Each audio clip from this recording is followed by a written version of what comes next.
제가 예레미야 13장 15절의 말씀을 먼저 읽겠습니다. 너희는 들을지어다 귀를 기울일지어다 교만하지 말지어다 여호와께서 말씀하셨습니다. 그가 어둠을 일으키시기 전 너희 발이 어두운 산에 거치기 전 너희 바라는 빛이 사방의 그늘로 변하여 침침한 어둠이 되게 하시기 전에 너희 하나님 여호와께 영광을 돌리라. 너희가 이를 듣지 아니하면 나의 심령이 너희 교만으로 말미암아 은밀한 곳에서 울 것이며 여호와의 양떼가 사로잡힘으로 말미암아 눈물을 흘려 통곡하리라. 너는 왕과 왕후에게 전하기를 스스로 낮추어 앉으라. 관 곧 영광의 면류관이 내려졌다 하라. 네겝의 성읍들이 봉쇄되어 열자가 없고 유다가 다 잡혀가되 온전히 잡혀가도다.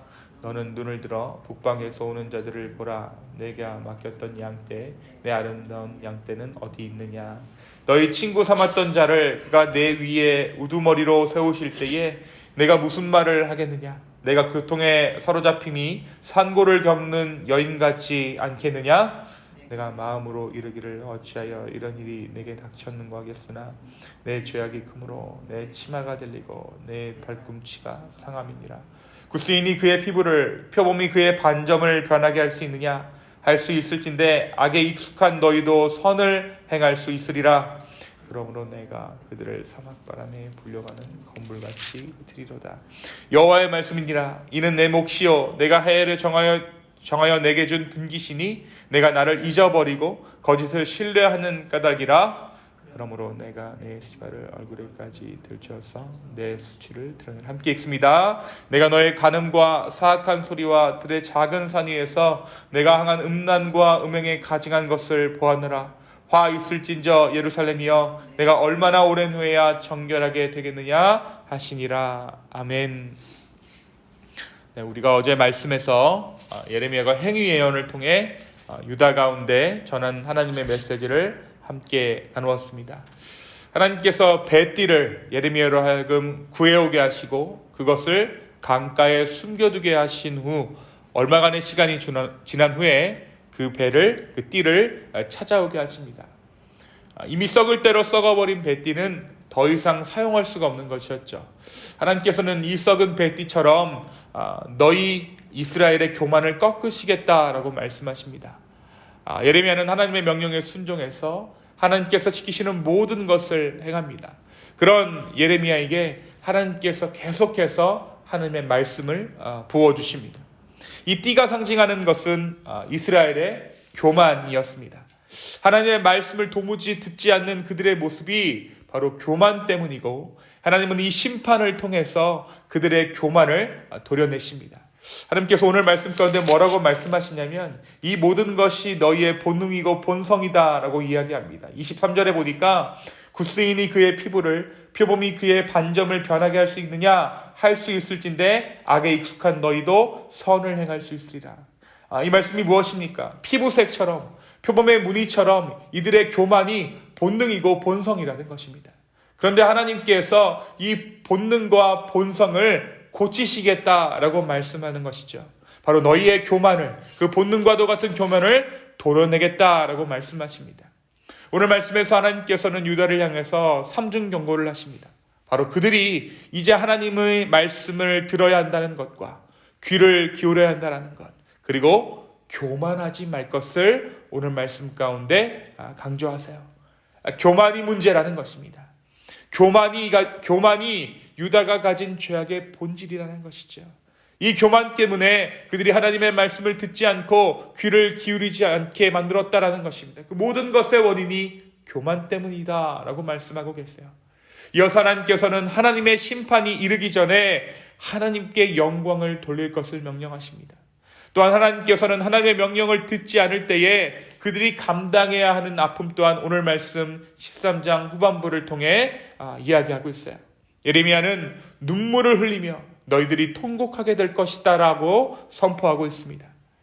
하나님께서는 예레미야에게 왕과 왕후에게 명하라고 말씀하시는데 그들에게 뭐라고 말씀하시냐면 너희도 스스로를 낮추라 라고 말씀하십니다. 그리고 그들의 면류관이 이미 내려졌다라고 이야기하죠. 지금 당장의 힘과 권력이 문제가 아니라 장차 올 영광, 그들이 후에 받게 될 면류관과도 같은 영광도 모두 사라졌다라는 것입니다. 하나님께서 너희에게 챙겨줄 그 상급도 모두 사라졌다라는 것이죠. 이에 네겝의 성읍들이 점령당할 것을 말씀하시면서 급기야 이스라엘 백성들이 포로로 잡혀가게 될 것을 예언하십니다. 또한 북방에서 오는 바벨론의 군대에 의해서 패망하여 온 유다의 양떼가 흩어질 것을 말씀하세요. 특별히 오늘 말씀 21절에 보면 너희의 친구 삼았던 자를 이라는 구절이 등장합니다. 이 너의 친구 삼았던 자는 아수르에 대항하기 위해서 동맹을 맺은 바벨론을 의미하죠. 결국 살기 위해 너희가 자구책으로 너희 마음대로 바벨론과 동맹했지만 정작 친구였던 바벨론이 너희를 치고 점령하게 될 것이다. 너희의 친구 삼았던 자를 그들이 너희를 침략하게 될 것이다 라고 오늘 말씀이 예언하고 있는 것이죠. 이 모든 일의 원인이 무엇입니까? 이 모든 일의 원인은 유다의 죄악입니다.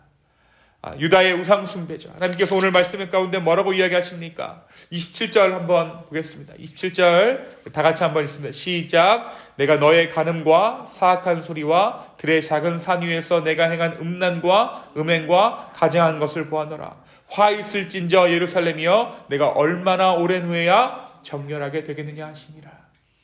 당시 이방신을 예배할 때, 당시 이방신을 제사할 때는 언덕 위에 올라가서, 산 위에 올라가서 숲을 가운데서 그들이 우상 숭배를 했다라는 거예요. 아무도 보이지 않는 곳에 했다라는 것이죠. 산속에서 했다라는 것입니다. 그러나 오늘 말씀 가운데 말씀하는 것이 무엇입니까? 내가 너희를 보았다라는 거예요. 너희의 이 죄악, 너희의 우상 숭배로 인해 이 심판이 임했다라는 것이죠. 결국 하나님께서는 그들을 심판하셔서 사막에 굴러다니는 검불처럼 유다가 흩어지게 될 것이다 라고 말씀하십니다. 다시 떠돌이가 되는 것입니다.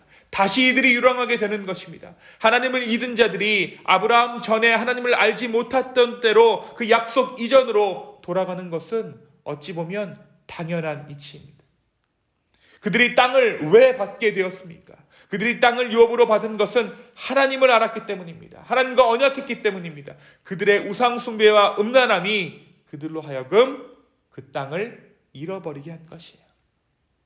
사랑하는 성도 여러분, 오늘 말씀 우리에게 무엇을 말해주고 있을까요? 먼저 오늘 말씀은 우리에게 교만하지 말라라고 경고하고 있어요. 교만하지 말라. 여러분, 무엇이 교만입니까? 교만은 하나님 없이 살려는 마음이 교만입니다.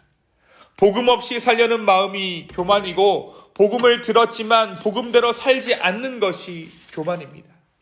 하나님은 당시 힘이 있던 아수르와 바벨론을 교만하다라고 말씀하지 않으세요. 아수르 보고 교만하다라고 말씀하지 않으시고 바벨론 보고 교만하다고 말씀하지 않으십니다. 힘이 있고 없는 것이 교만의 기준이 아니라 하나님을 알았던 자들이 하나님을 모른 채 하고 살아가는 것이 교만이라고 말씀하고 있는 것이죠.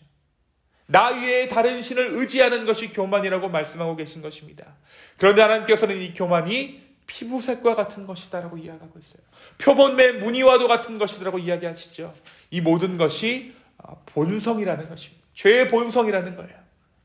사랑하는 성도 여러분, 오늘 이 아침에 드리는 우리의 기도가 우리를 교만으로부터 구원할 줄로 믿습니다. 우리가 기도할 때, 우리가 말씀을 묵상할 때, 말씀 가운데 설 때, 말씀 앞에 앉을 때 주님께서 내 마음대로 내 계획대로 살아가려는 우리의 본성을 이기는 은혜를 허락하여 주실 줄로 믿습니다. 교만은 패망의 선봉이요 거만한 마음은 넘어짐의 앞잡이니라 하는 이 지혜자의 말씀을 오늘 우리가 기억하기 원합니다. 교만이 패망의 선봉이라면 겸손은 성공하는 인생의 길라잡이가 될 것입니다. 오늘 이 겸손한 마음으로 주님의 걸음을 따라가는 저와 여러분 되기를 예수님의 이름으로 축원합니다. 두 번째, 오늘 말씀 뭐라고 이야기하냐면 우리에게 들으라 라고 이야기하세요. 교만한 너희가 교만을 꺾고 이제 들으라. 주님의 부르심을, 주님이 우리 가운데 하시는 그 말씀을 들으라는 것이죠. 여러분, 태초에 죄를 짓고 숨어있던 아담을 찾으셨던 하나님이 죄악 가운데 하나님의 말씀을 듣기를 외면하는 이스라엘을 다시 부르고 계신 거예요. 아담이 죄를 짓고 동산에서 숨어버렸습니다. 하나님께서 이 아담을 부르세요. 아담아, 아담아 하고 부르시죠. 왜 부르셨습니까? 바로 잡아다고 혼을 내려고 부르시는 것이 아니에요. 하나님이 아담을 부르셔서 무엇 하셨습니까? 죄의 원인을 물으셨어요. 그것은 해결을 위한 물음이었습니다. 죄를 짓는 아담은, 죄를 지어버린 아담은 숨는 것 외에 죄에 대해서 아무런 것도 해결할 수 없었기 때문이에요. 오직 주님만이 그 죄를 해결하실 수 있기 때문에 아담아, 아담아 하고 부르신 것이죠. 그리고 하나님께서는 벌거벗은 아담에게 가죽옷을 지어 입히십니다. 죄로 인해 새롭게 열린 풍파의 세상 고난을 이길 만한 은혜를 허락해 주신 것입니다. 오늘 우리 주님이 우리를 부르시고 계세요. 벌 주시러 부르는 것이 아니라 은혜를 주시기 위해 우리를 오늘도 부르십니다. 오늘 이 아침 우리를 부르시는 이유가 그 부르심의 음성을 듣게 하시고 하나님의 말씀 가운데 순종하게 하시고 다시 한번 주님과 동행하게 하시는 데에 그 목적이 있는 줄로 믿습니다. 오늘 이 아침 우리를 부르시는 그 부르심의 음성을 들을 수 있게 되기는 저와 여러분 되기를 소망합니다. 그분이 우리를 부르시는 이유는 은혜를 주시기 위해서입니다. 오늘 겸손의 마음을 회복해 주님의 음성을 기꺼이 들을 수 있기를, 그리고 그 들려오는 음성과 함께 주어지는 은혜로 말미암아 충만한 하루가 되기를 예수 그리스도의 이름으로 축원합니다. 이 시간 함께 기도하시겠습니다. 하나님, 우리의 교만을 꺾어 주십시오. 우리 뼛속까지 스며있는 우리의 죄된 본성, 우리의 교만을 꺾어 주시고 주님의 음성을 듣기를 원하는 우리 가운데 하나님 말씀하여 주셔서 우리가 주님의 그 음성을 따라 한 걸음 한 걸음 걸어가는 그러한 하루 되게 하여 주시옵소서.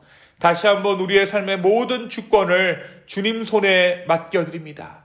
주여, 우리를 붙잡아 주시고 우리를 인도하여 주시옵소서. 나보다 나를 더 잘 아시는 주님께서 최선의 길, 최상의 길로 우리를 인도하시는 줄로 주여 믿습니다. 주여, 우리 가운데 함께하여 주시옵소서. 감사합니다. 이 모든 말씀 살아계셔서 역사하시는 예수님의 이름으로 기도하였습니다. 아멘.